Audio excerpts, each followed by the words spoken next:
vai ter uma introdução primeiro. Eu quero ensinar vocês, né? Mostrar para vocês quais são as condições econômicas que enfrentamos, na verdade, né? Enfrentamos em 2022, principalmente assim voltado com o olhar de quem mora aqui no Japão, para mostrar para vocês assim no que vocês podem investir então em 2023. Lembrando que dinheiro parado não é bom, né? O dinheiro parado é somente aquele dinheiro de reserva de emergência, que seria aquele dinheiro que você precisaria retirar a qualquer momento, aquele dinheiro que pode esperar um pouco, gente. Deixe ele trabalhando, tá bom?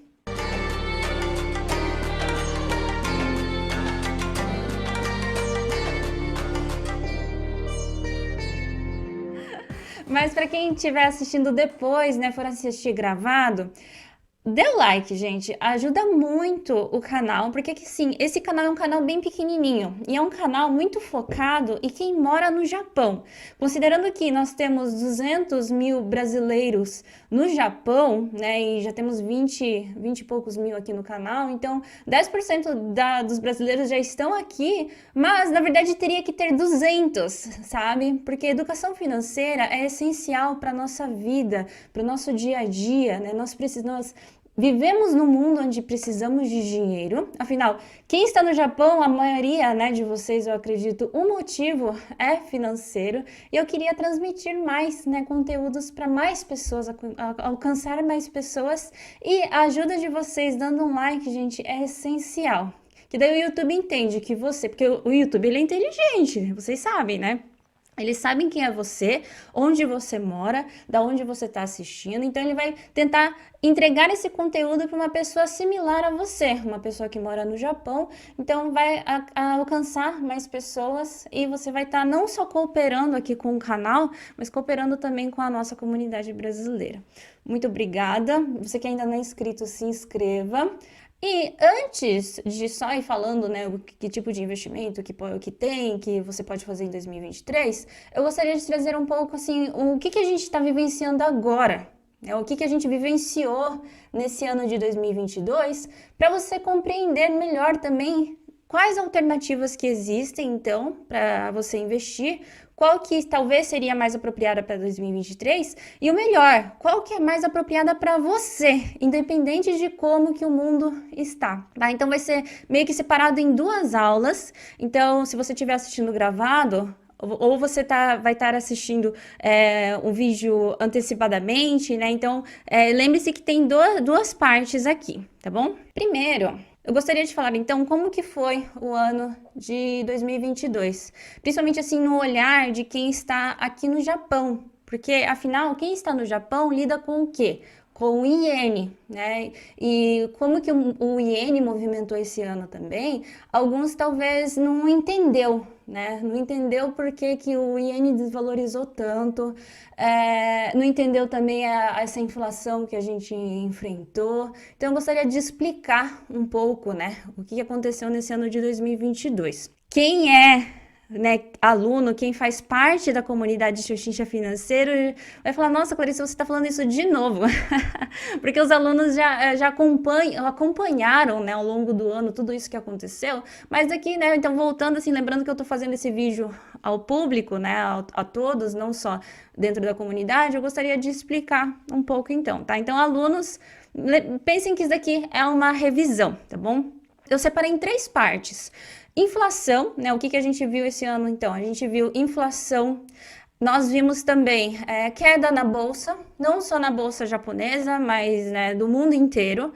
E nós vimos também uma desvalorização iene e dólar. Eu gostaria de explicar, então, para vocês, um por um, né, o o motivo de cada um desses itens. Então, eu gostaria de trazer aqui um questionamento para vocês, né? O que vocês acham, então, que ocasionou tudo isso? Por que que em 2022 a gente viu inflação, nós vimos queda na bolsa e tivemos também, né, quem está aqui no Japão viu essa questão do iene e dólar. Comenta aqui para mim, o que que você acha? Qual que foi o principal motivo de tudo isso? Lembrando que os alunos sabem, os alunos vão saber responder essa pergunta. Então, assim, eu acredito, né, que muitos acham que foi o que aconteceu no começo do ano, que é a guerra, né, entre Ucrânia e Rússia. né? Mas, né, sempre vai ter um mas o maior causador de tudo isso não foi, né? E lógico que isso influenciou, sim, mas o maior causador, né, dessa inflação, queda na bolsa principalmente, foi um outro motivo que eu gostaria de trazer para vocês hoje. Olhem só, isso daqui foi retirado de um artigo do jornal Nikkei, tá? Por mais que esteja tudo em kanjizinho, só dois itens que vocês precisam compreender desse gráfico. Essa linha aqui, ó, que está subindo, é a taxa de juros do Banco Central dos Estados Unidos. E esse é o do Japão. Então, ó, comecinho de 2022 até final agora, né? E olha só a comparação. Então, a taxa de juros do Banco Central dos Estados Unidos, ela disparou nesse ano de 2022. Isso, assim, já estava previsto, né? Porque, assim, eles fazem um planejamento, né? Não é que do nada eles aumentaram, mas isso já estava previsto. E eu gostaria que vocês entendessem que esse foi o maior influenciador de tudo que aconteceu economicamente durante esse ano de 2022. Outra curiosidade aqui que eu gostaria de trazer para vocês, né, um conhecimento adicional, em japonês, quando eles se referem a um país do exterior, eles utilizam às vezes kanjis, ao invés de usar o katakana. Lógico que quando você for usar, né, no dia a dia, você vai usar americano, né, quando você for falar com algum japonês, né, conversar sobre alguma coisa. Mas quando você for ler em escrito, ainda mais em jornais, vocês vão ver em kanji. E o kanji de Estados Unidos é esse daqui, ó, Beikoku, se chama Beikoku, tá? Só uma curiosidade. É interessante também saber alguns países principais, como que eles escrevem, né? Por exemplo, Estados Unidos, Alemanha, França. Então, é interessante também estar estudando um pouquinho desses kanjis, como que eles se referem a alguns países só com uma letra, sabe? Mas deixa eu voltar aqui, eu sempre acabo dispersando, mas voltando aqui ao assunto, então eu gostaria que vocês entendessem isso, tá? E esse daqui é Ninensai, taxa de juros de 2 anos, né? De títulos de 2 anos, tá? Aí, para quem é totalmente leigo, Clarice, não tô entendendo o que é taxa de juros, títulos de 2 anos, do que você está falando. Eu gostaria de trazer uma introdução aqui, então, para quem é totalmente leigo no assunto. Para quem não sabe, existe uma taxa de juros que é do Banco Central de cada país. Então, cada país possui uma taxa de juros, não são todos iguais. O Brasil tem um, o Japão tem outro, os Estados Unidos tem outro. E o que é essa taxa de juros do Banco Central? Todos os bancos, né, eles têm um banco pai, eu ia falar mãe, né? Mas pode ser mãe também. Mas como a gente tá falando termo masculino, né? Então ele tem um banco pai, que é o banco dos bancos, que é ali que eles vão guardar o dinheiro, ou às vezes pegar, né, empréstimos, ou fazer uma transação de títulos públicos, tá? Mas eu vou entrar nisso daqui a pouco. Mas é onde ele vai deixar o dinheirinho dele. Então, é o banco dos bancos. Aqui, ó, vocês podem ver uma imagem para conseguir entender um pouco melhor. Esse daqui é o Nichigen, é o Banco Central do Japão. Então, os bancos vão deixar o dinheiro deles no banco e, como qualquer banco, né? Igual você, quando você vai deixar o seu dinheiro no banco, ali numa poupança, por exemplo, ele não te retorna os juros. Então, o Banco Central, ele faz isso também com os bancos. Então, o banco que deixar o dinheiro ali, o Banco Central, ele retorna uns jurinhos por ele ter deixado o dinheiro dele lá. Porém, né? Olhem só aqui, ó. A taxa de juros do Banco Central do Japão, vocês estão vendo que ela é menos zero? O que acontece se a gente multiplicar por menos? Vai diminuir, então, o dinheiro, né? Isso o Japão, ele fez propositalmente, para que os bancos não deixassem o dinheiro deles dentro do Banco Central. Porque, assim, ele não deixando o dinheiro dele no Banco Central, ele vai tentar achar outra alternativa para que renda dinheiro para ele, né? Porque, afinal, o trabalho do banco é, né? É fazer dinheiro.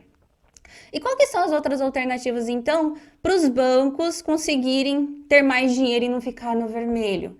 É emprestando dinheiro, né? Então, assim, quem mora aqui no Japão viu que um financiamento imobiliário, por exemplo, ele tem a taxa muito mais baixa do que se você fizesse um financiamento imobiliário lá no Brasil. Então, o grande motivo é por isso. Daí, os bancos, eles conseguem abaixar a taxa de juros. Como é que consegue, né? Eles têm que baixar a taxa de juros para que o empréstimo seja mais atrativo. Aí, com isso, o que acontece? As pessoas vão fazer um empréstimo com mais facilidade, um financiamento que é uma compra alta, né? Então, a gente falando aqui do financiamento imobiliário, é uma compra altíssima. A gente não está falando de um empréstimo de 100 mil, 200 mil. A gente está falando de um empréstimo de milhões de ienes. Então fica mais fácil, talvez você que está assistindo agora, talvez você já fez um financiamento imobiliário aqui no Japão e, né, tem uma casa aqui no Japão. Então, com isso, eles tentaram estimular com que as pessoas, não só nós, pessoas físicas, mas também empresas também, pessoas jurídicas, a fazerem empréstimos e fazerem compras altas. No caso das empresas, fazer investimentos. E por que isso é bom para o país? Porque daí as pessoas vão consumir mais. E as pessoas consumindo mais vai gerar mais dinheiro e nisso vai circular mais dinheiro dentro do país. Então, assim, o interessante não é mais entrar dinheiro para o Banco Central. O interessante é que circule dinheiro dentro do país. Por isso que o Japão ele adotou essa medida de minus kinri. Isso se chama minus kinri, porque é um kinri, uns juros abaixo, menos. Minus abaixo de zero. Conseguiram compreender mais ou menos, né? Então isso foi propositalmente. Então o Japão ele queria causar uma inflação, com que as pessoas consumissem mais e aumentassem o preço. Mas, né, sempre tem um mas aqui. Então entenderam mais ou menos até aí? Então, ó, a taxa de juros do Banco Central, ela é estratégica. Por isso que é chamado em japonês de seisaku kinri. Se é política, governo, saku é estratégia e kinri são juros. Então, isso se chama seisaku kinri. Então, agora que você compreendeu o que é taxa de juros do Banco Central, vamos para mais um ponto aqui. Então, os Estados Unidos, ao contrário do Japão, aos poucos ele foi aumentando então essa taxa de juros, né, para não ocasionar a inflação e sim fazer o inverso, sabe? Porque o Japão ele faz isso para tentar estimular para que as pessoas gastem mais, né, e o preço dos produtos aumentem. Já os Estados Unidos ele queria causar o contrário, então estrategicamente ele aumentou a taxa de juros para diminuir isso. E por que não funcionou? Aí que a gente volta na questão aqui do que aconteceu no começo do ano e, né, infelizmente, temos até hoje. Com a guerra da Ucrânia e Rússia, o valor da energia aumentou muito. Isso a gente sentiu também aqui no Japão, né? Aqui em casa mesmo a energia, ela vem que dá vontade de chorar. Mas isso não aconteceu só aqui, isso aconteceu no mundo inteiro, inclusive nos Estados Unidos. E com o aumento da energia, a gente não está falando só de conta de luz, sabe? Aumentando a energia, isso vai aumentar também o custo de tudo praticamente, né? Não só da energia da nossa casa, mas também questão de logística. A logística aumentando, o que acontece? O valor do produto, ele aumenta automaticamente, né? Então, isso, por mais que os Estados Unidos tentou aumentar a taxa de juros para reter o valor do produto, por fim, né, como teve esse aumento da energia, o valor ele continuou subindo, então ele continuou subindo a taxa de juros e ele está continuando ainda também, sabe?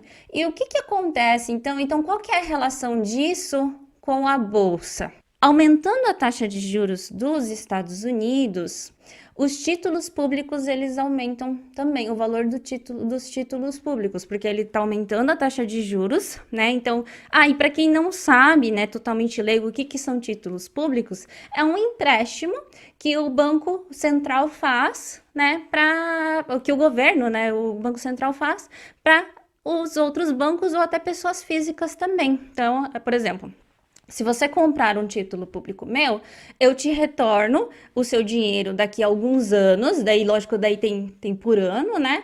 Daqui a alguns anos, e nisso eu vou te retornando uns juros também. Então, você, pessoa física mesmo, você pode emprestar o seu dinheiro para o país, olha só que legal. Você empresta o seu dinheiro para o país e ele vai te retornar depois com juros.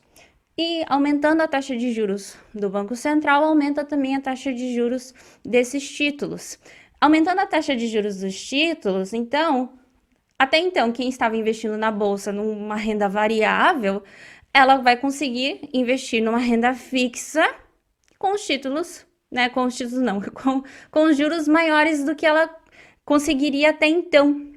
Então, não que ficou mais atrativo os títulos públicos, mas é natural do ser humano querer investir numa renda fixa, você mesmo, né? Se você tem uma porcentagem de juros numa renda fixa e uma porcentagem de juros numa renda variável, que é variável, você não sabe se realmente vai ser aquele retorno ou não, você vai optar por uma renda fixa, não é mesmo? Então, é natural do ser humano, e aqui a gente não tá falando só de pessoas como nós, pessoas físicas, a gente está falando também de instituições financeiras, fundos de investimentos, aqueles que têm realmente um aporte muito grande para movimentar o mercado.